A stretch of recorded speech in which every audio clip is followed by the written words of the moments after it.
When you look at the way that God formed mankind, you see that God said, let us make man in our image. And you begin to ask, you say, well, how did God make man?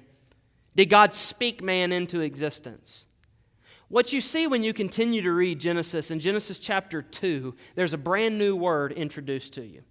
Brand new word. In chapter 2, verse 7, look at what it says.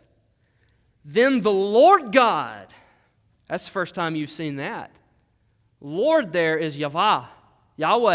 That is his covenant name. Moses is telling them, and the Lord God, the one making a covenant with you on Mount Sinai, the Lord God, I am that I am is what Yahweh means.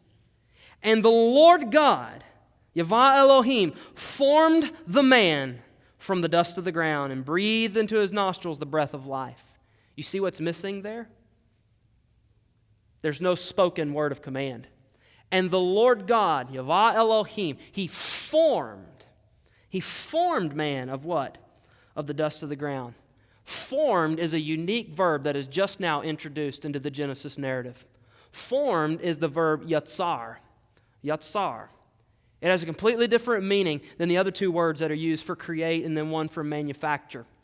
Yatsar speaks specifically of the kind of work that a potter does.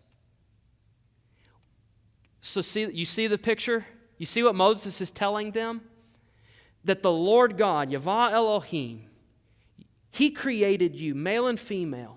He created you in His image. He did not speak you into existence like He did all the other creatures. You are not the product of God's colliding or God's mating or some random chance here. You were created in the image of God. In fact, God was so intimately involved in your creation that He didn't speak you into existence. He yatsared you. He took up dirt in His hands, fashioned it together. And after He fashioned it, He breathed the breath of life into you. The only aspect of creation formed with the very hands of God is mankind.